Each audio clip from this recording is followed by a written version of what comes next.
Hello, welcome to Rise and Bust. In today's episode, we will see another rise and bust story. We will analyze how it rose to glitter success, and then we will understand the mistakes that led to its downfall. And just to let you know, we post well-analyzed and real rise and fall stories. Stories of companies and people that once ruled the world, but then busted for small mistakes or series of mistakes. If you are interested in similar stories, then do not forget to hit the subscribe button. Now relax and enjoy the story and let us know in the comments what you learned today.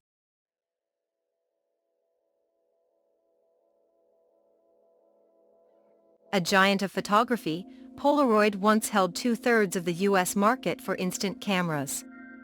By 1991, the $3 billion in sales that the Polaroid Corporation, founded in 1937, had reached its height, had been declared bankrupt 10 years earlier in October 2001. Polaroid was left vulnerable as the technological age took hold and was compelled to stop manufacturing in 2008. However, the impossible project has given the new business life by transferring Polaroid's technology into the information world. Chapter 1. The Rise of Polaroid. Edwin Land established the business in 1937, intending to maximize the usage of the Polaroid polarizing polymer. Cambridge, Massachusetts, is where the original Polaroid Corporation got established. It has been called a juggernaut of innovation by the Boston Globe, with Edwin Land as a leader, a scientist who served as the company's first CEO for 40 years. Polarized sunglasses were Polaroid's first product, originated from Land's independent study of light polarization. The Land has completed his first year of college at Harvard and left to explore this industry, resulting in the creation of Polaroid. Later, Land went back to Harvard to carry out more research. Polaroid began by using polarization in items like 3D movies and protective eyeglasses for military dogs. The company holds patents for its polarizer technology. Polaroids created and produced several items for the military during World War II, along with infrared night vision equipment. For 43 years, he served as CEO of the business. As CEO of the Polaroid Corporation, he transformed the business from a modest research and marketing company into a famous high-tech enterprise. Some of Land's polarized products were sold to Kodak. Most people consider him the inventor of instant photography since he integrated all of the darkroom's processes onto the film. In February 1947, he displayed his new camera in front of the public for the first time. From that time until 1972, users had to free the film manually, peel the negative off the finished positive print by pulling a tab. The SX70 of 1972, which automatically ejected the print, was the first version to do away with these intermediary procedures. 1972's Life magazine featured a photo of Land with the caption "A Magic Camera" and his genius. BB Chemical Company building in Massachusetts, Cambridge, was purchased by Polaroid in the 1940s and served as the company's headquarters. In 1976, Polaroid stated that it was suing Kodak for allegedly stealing the rights to its proprietary instant photography technique. Kodak responded by introducing instant film cameras. Total instant camera sales increased from 7.4 million in 1976 to 10.3 million by 1977 and 14.3 million in 1978 during the 2 years after the lawsuit. 10 years were spent on the federal court case. In response to Kodak's patent infringements, Polaroid requested $12 billion.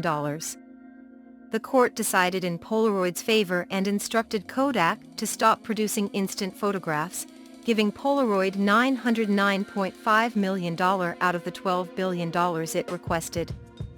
Chapter 2. The Fall of Polaroid. Land debuted the Polaroid Immediate Home Movie Camera, sometimes known as the Polavision, in 1977, relying on the Dufay color method. Nevertheless, the product was released on the market as videotape-based systems quickly gained popularity. As a result, it did not do well at retail outlets and has been referred to as Polaroid's swan song. Edwin Land was pressured into leaving the company he founded after serving as chairman for 40 years. 1991 saw his death. The Polavision fiasco ultimately resulted in the corporation giving up $89 million, which included most of the manufactured goods. Later, Polavision's underlying technology was enhanced for use with the polychrome instantaneous slide film system. Without Land at the helm, Polaroid attempted to redefine itself in the 1980s by moving away from its reliance on the steadily declining consumer photography industry. With its brand of Polaroid videotapes, Polaroid declared in 1984 that it would join the U.S. electronic video market.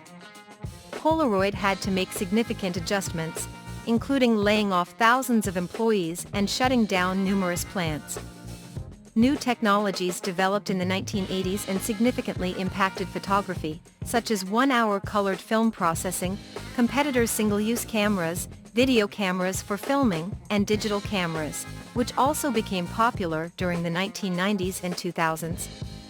With the release of the PDC 2000 in 1996, the business was, in reality, one of the earliest producers of digital cameras. However, it could not gain a sizable customer base in that industry. Additionally, it produced multi-format and 35mm scanners, including the Polaroid SprintScan 4000 35mm scanners, the Polaroid PrintScan 120 around 2000, and in 1999. The scanners faced competitive rivalry from Nikon and Minolta competitors and received mixed reviews. When Polaroid declared bankruptcy in 2001, the entire series was cancelled. The business sold the landmark, historic corporate headquarters, and surrounding grounds to the Bulfinch companies worth $10 million before filing for bankruptcy. Chapter 3. 2001 to 2016 The New Polaroid Corporation and Bankruptcy. On October 11, 2001, the first Polaroid Corporation submitted a judicial Chapter 11 bankruptcy application. The result was that most of the company was sold to Banks 1's co-owners within 10 months. Then, OEP Imaging Corporation became a Polaroid holding company, PHC. However, this new business used the Polaroid Corporation name to conduct business. This takeover was heavily criticized since it resulted in enormous incentives for corporate executives, while present and former employees and stockholders were left with nothing. The business unveiled a program that offered bonuses to the top 45 executives simply for remaining in their positions. While this was going on, other workers couldn't sell their stock before quitting their positions. The founding Polaroid Corporation changed its title to Primary PDC Incorporated as part of the settlement. It was now essentially nothing but an administrative shell after selling its assets. About 35% of the new Polaroid was given to Primary PDC, which was supposed to be given to its unsecured creditors. Primary PDC was still operating as of late 2006 while under Chapter 11 bankruptcy preservation, although it had no customers and no staff members. The failure of higher management is frequently cited as the cause of Polaroid's bankruptcy, unable to foresee how digital cameras might affect its film business. This type of managerial failure is also known as the success trap. Chapter 4. Utilization of the Polaroid brand after bankruptcy. With the aid of ARPs, Skadden, Slate, and Mar, the Polaroid name was granted a license for use on other products following the bankruptcy. In September 2002, the Character Group plc subsidiary Worldwide Licenses was given 3 years of exclusive rights to produce and market digital cameras carrying the Polaroid name for international sale. Portable DVD players, LCDs, and plasma televisions with the Polaroid brand had also entered the market. Petters Group Worldwide announced the acquisition of PHC on April 27, 2005. Petters has previously purchased failed companies with famous names for the worth of those names. The following year, Flextronics bought Polaroid's operations, and it was decided to relocate the majority of production to China. To the frustration of loyal customers, it stopped producing Polaroid cameras in 2007 and selling Polaroid film after 2009. The post-restructured Polaroid Corporation applied for protection under Chapter 11 bankruptcy in the United States Bankruptcy Court for the County of Minnesota on December 18, 2008. After Petters Group Worldwide's parent firm and its founder, Tom Petters, were under criminal investigation, the parent company filed for bankruptcy shortly after. Patriarch Partners won a sale of Polaroid firm's assets such as the company's name, proprietary information, and photography collection on April 2, 2009. Patriarch's $59.1 million bid outbid Ritchie Capital and PHC Acquisitions. Patriarch eventually withdrew in early May 2009 due to heated debates and legal disputes, and Hilco Consumer and Gordon Brothers Brands LLC picked up the pieces. Polaroid sale to a joint venture between Hilco Consumer Capital LP from Canada with Gordon Brothers Brands LLC from Boston was approved by the U.S. Bankruptcy Court on April 16, 2009. Polaroid's new holding company, PLRIP, announced a 5-year exclusive deal with Summit Global Group on June 19, 2009, to create and market digital video cameras, Pago-branded mobile products, and digital photo frames. The personnel of Summit Global Group now includes several former Polaroid workers. The business anticipates that the arrangement will result in retail sales of $1.3 billion over an undefined period in 2009. Chapter 5. 2017 until present. Wojciech Smukowski, a Polish investor, purchased PLRIP Holdings, LLC, the holding company for Polaroid, in 2017. Smukowski already held the most shares in the Impossible Project, a business established to make Polaroid-compatible films after Polaroid themselves discontinued it after being convinced to do so by his son Oscar. The Impossible Project, which Oscar Smukowski already headed, was renamed Polaroid Originals, and the final plant making instant film cartridges compatible with Polaroid was located in Enschede, Netherlands.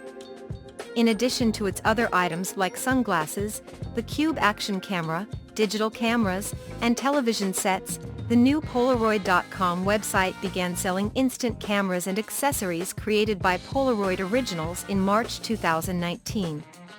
The Polaroid Now is the first instant film camera with the Polaroid branding in years. In March 2020, Polaroid Originals changed its name to Polaroid. Chapter 6. What can you learn from the rise and fall of Polaroid? The failure of Polaroid was primarily caused by a flawed business strategy and aversion to being a leader in their industry. Polaroid may have dominated the market today because of its early digital photography work. But very early on, failure anxiety built in within the company. If you want to continue being successful, you can't let business failure scare you excessively. The ability to diversify, innovate, and understand the market are crucial skills. Thank you for watching. If you enjoyed this video, don't forget to give it a thumbs up and subscribe to our channel for more content like this. You can also visit our website riseandbust.com for more videos and stories like this.